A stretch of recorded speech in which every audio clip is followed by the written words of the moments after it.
You can't push the establishment. You can't nudge them to do the right stuff. You have to replace the establishment. I'm the only person running in this race who's really talking about changing the entire Democratic Party. I'm the only one talking about doing these big structural changes to actually fix these big problems like healthcare, housing, childcare, education, our skyrocketing utility bills. I've worked on the policy details of this for the last 5 years, right? At my think tank, New Consensus. I've got the real plans for how to do it. But I just think what's necessary right now is a huge political revolution across the country. And anyone who's waiting their turn to jump in the race after Pelosi is clearly not gonna be the one to try to lead that. All right, today we're gonna talk to a giant killer. Saikat Chakrabarti is co-founder of the Just Democrats. He was campaign manager for AOC when she beat Joe Crowley, one of the most stunning political upsets in American history. He also was her chief of staff after that. And he is now running against Nancy Pelosi. And there are already rumors that Nancy Pelosi might step out of the race. Can Saikat go 2 for 2? He joins us now. How you doing, brother? Hey, Cenk, it's really good to see you. Good to see you, brother. So I've been touting you as the Zoran Mamdani of the West Coast, okay? All right, tell us about the race, because the other day you did this event, and it's legendary Nancy Pelosi. You're supposed to have no chance, but then all of a sudden 500 people showed up to your, I think it was your opening event. So what happened? Tell me about it. It's better than that, Cenk. We did our office opening party a few months ago, and we were expecting about 200 people to show up, and 500 people showed up. So many people showed up that we actually had to run the event twice because we didn't have space for all those people in our office. So we had half the people wait outside and come through the second half of the event. And then we did another event last week. We did our first campaign rally. And so this time we upgraded the space. We got a bigger space in the Mission, capacity of 650 people there. And yet again, we maxed it out. About 800 people showed up to our first rally. And we're still about a year out from the election. And the thing is, I'd love to say it's all because I'm such an amazing candidate, but that's really not it, Cenk. It's that this time, the moment is so, people are so ready for change right now. Because we ran all these races in 2018. You remember that cycle, Cenk? Yeah. And there was an appetite for change, right? People were really frustrated with the Democratic Party. People were looking for what comes next. And that's what allowed someone like AOC to win. She was the right candidate in the right moment with the right message. The appetite for change that I'm seeing right now completely dwarfs what I saw in 2018. We would have never seen a rally with 800 people like that for a congressional race almost a year out from the election. And the polling is bearing out what we think it to be true. We basically know in this race, if we get our message out in front of as many voters as possible, we're gonna win. That's what the polling showed. We win by 6 if all we do is just get our message out in front of people. And it's because everything I'm running on is overwhelmingly popular, not just in San Francisco, but across the country. Yeah, so there's a giant difference between now and 2018 in my estimation. So for those of you who are unfamiliar with what we did in the past, so Saikat and I were the 2 out of the 4 co-founders of Just Democrats.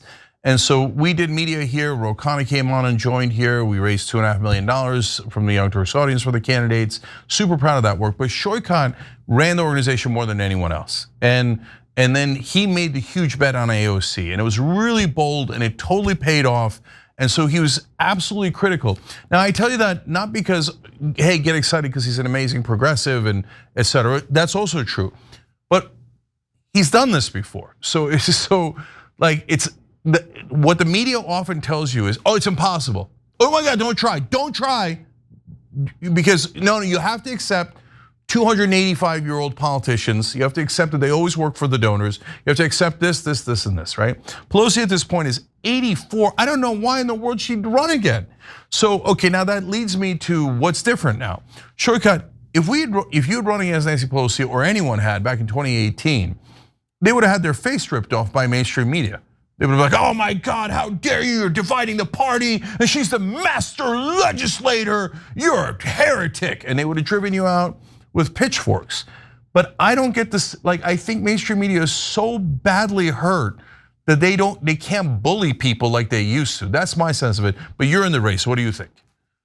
Yeah, that's what I'm seeing this time. And it's not just mainstream media, it's even who's willing to talk to me. Because I remember when we ran AOC's race, nobody would talk to us. Not even progressive groups would talk to us. But I think what people are realizing, and this is doubly true for mainstream media, because my view of it as mainstream media, they're simple folk. They want to just get views, they want to make money like everybody else, right? They don't want to miss the biggest story that happens in politics this time around. That's what happened in AOC's race. I still remember AOC's race was at the same time as Mitt Romney's Senate race. So all the media people were over in Utah, and people were literally booking flights next morning, come back and cover what just happened. So back in 2018, we were saying, look, people are really ready for change. What the mainstream establishment Democrats are doing, it's not working. They just wrote that off as it's just another bunch of progressives just talking nonsense. But this time they're taking it seriously. And the other reason they're taking it seriously is because Donald Trump just got elected again, right? Like the thing that should have been impossible in 2016 and should have been impossible again in 2024 just happened again. So even the mainstream media is realizing there's something deeply broken in the Democratic Party and something needs to change and there has to be some new future. So they're looking at races like mine and a whole bunch of races all around the country as maybe, the canary in the coal mine, is looking at these might be the races that define what the future actually is. Yeah, so it is massive movement in the media like I've never seen. And the Democratic leadership is also so badly hurt. Their polling is disastrous.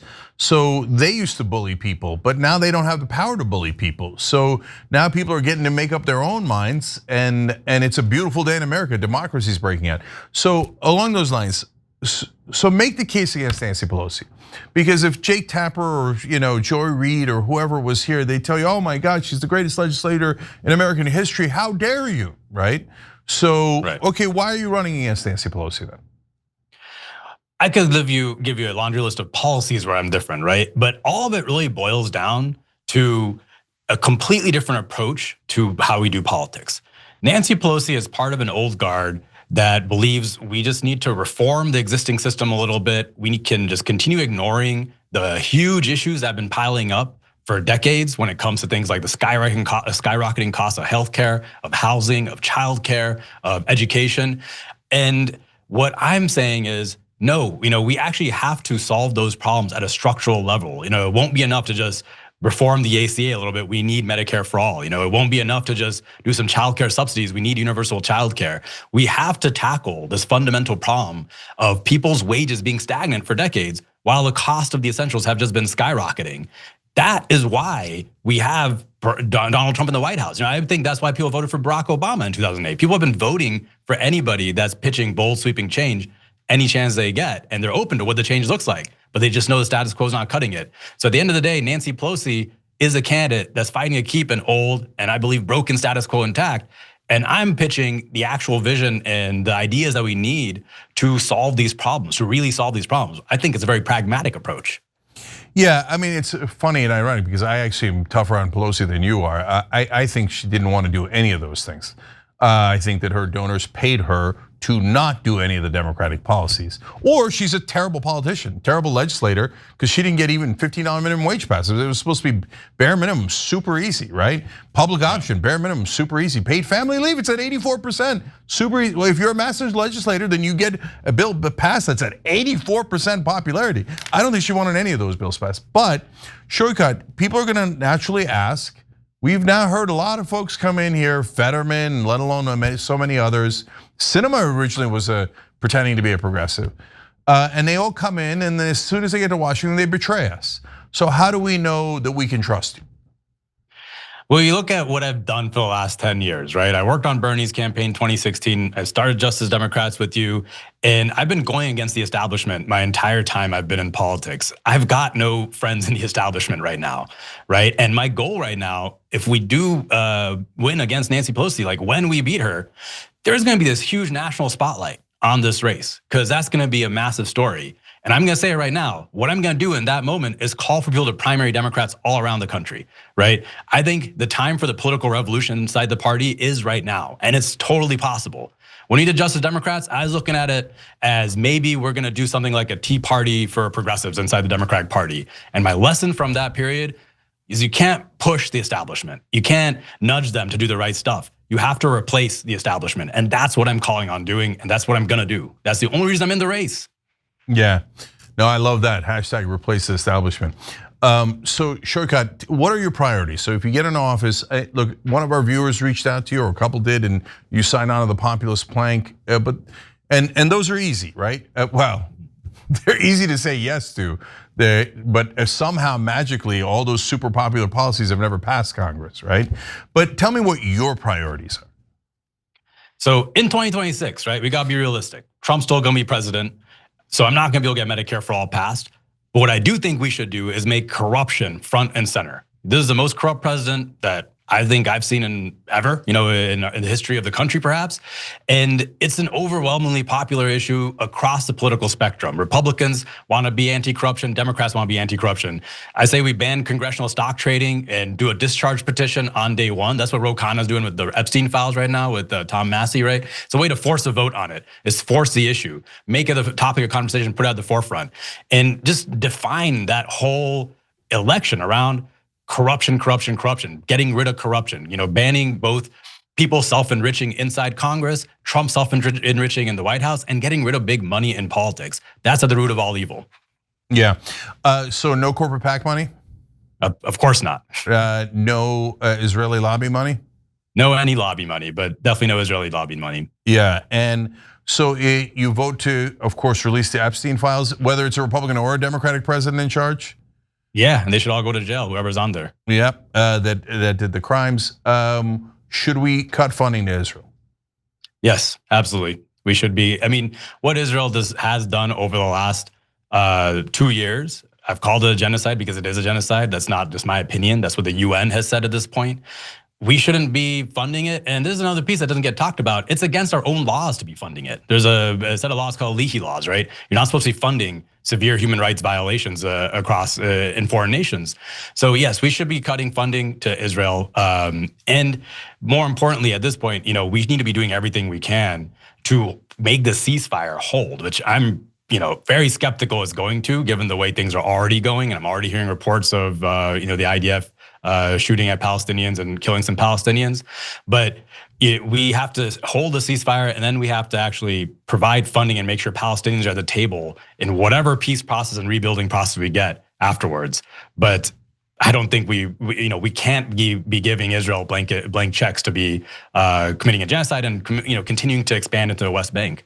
Yeah, it's funny how honest candidates can be when they don't take PAC money. Yeah. Okay, so hard to figure out the mystery of why our politicians are corrupt, especially if you're a national media reporter. Anyways, so now speaking of reporters, there's a reporting out there that is it Scott Wiener is in the race, and he's kind of a well-established politician in California, and the rumors that Christine Pelosi might enter the race. Now, wait a minute. If Pelosi's daughter is going to enter the race, I'm pretty sure she's not going to run against her mom. So are they already panicking? Is there a chance that Nancy Pelosi withdraws from this race? There is a chance. Yeah, Scott Wiener and Christine Pelosi aren't in the race yet. They're both waiting to see if perhaps Nancy Pelosi steps down. But yeah, I think there's a decent chance Nancy Pelosi may step out of the race because since we started the race, we polled at the beginning of the race, and we polled just a couple months ago. We've already cut her lead in half. So we were down 25, or now we're down 13. And then, like I said earlier, if all we do is just keep campaigning, we're gonna win. So I think Nancy Pelosi has a real decision to make of whether she wants to actually campaign, which she hasn't had to do ever, really. She was the chosen, establishment candidate when she first got elected. So, does she actually want to do this big campaign and try super hard to have to hold on to the seat, or will she step down? And I suspect she might step down. So guys, if look, my job is to follow politics with great detail. So if you don't know, right now, Saikat's supposed to be down by about 58 or so to Nancy Pelosi. That's how a normal election would go. The fact that we're, have a little under a year left to go, and he's already only down by 13. That's amazing to be only down by 13. That means that no wonder they're like, do we throw in her daughter? Do we throw in some other establishment dude? And what's hilarious is that if you take her down and she leaves the race, just like with Zoran Mamdani beating Andrew Cuomo, the media can't believe it. It just literally couldn't believe it. So what I guarantee you what they'll do, Saikat, is they'll say, oh yeah, no, it wasn't Saikat. No way. It's definitely not him. He doesn't want to fund Israel. It's definitely not him. Oh, now we can have a real race with Scott Wiener versus Christine Pelosi. So do you have plans for if that happens, how you deal with that? The race I'm running doesn't change because at the end of the day, I'm the only person running in this race who's really talking about changing the entire Democratic Party. I'm the only one talking about doing these big structural changes to actually fix these big problems like healthcare, housing, childcare, education, our skyrocketing utility bills. I've worked on the policy details of this for the last 5 years, right? At my think tank, New Consensus. I've got the real plans for how to do it. But I just think what's necessary right now is a huge political revolution across the country. And anyone who's waiting their turn to jump in the race after Pelosi is clearly not gonna be the one to try to lead that. Yeah, if you're waiting for permission from Nancy Pelosi to run against her, not against her, but to run in that race, you're obviously not the guy we need. You're not the person who's gonna go in and tackle things and cares about the issues, cares about the voters. You care about the Democratic establishment, and you're waiting like a good little boy or girl to get permission, and then you're gonna take the same PAC money and try to do the same thing that Pelosi did, which is honestly not much.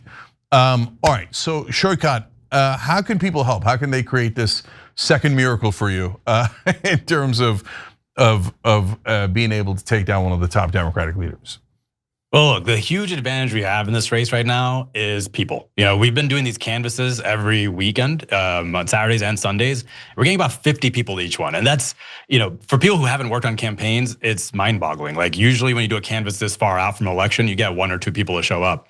And so if you are in San Francisco or the Bay Area, go to my website, it's saikat.us, SAIKAT.us, and sign up to volunteer. It's lots of fun, right? And we are absolutely going to win this race on people power. We have the capacity to talk to every single voter in San Francisco and get our message out there. And we know if we do that, we're gonna win.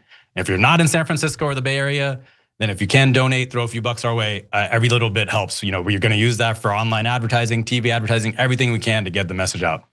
So Saikat.us, easy way to remember his name, Saikat like Showtime, and Chakrabarti like there's no party like a Chakrabarti. Right, okay. There you go. Okay, so Saikat, we got to keep talking, and we want updates on this race. And here comes West Coast Zoran. All right, okay. Saikat, you're awesome. Thank you, brother. All right, take care. Every time you ring the bell below, an angel gets his wings. Totally not true, but it does keep you updated on our live shows.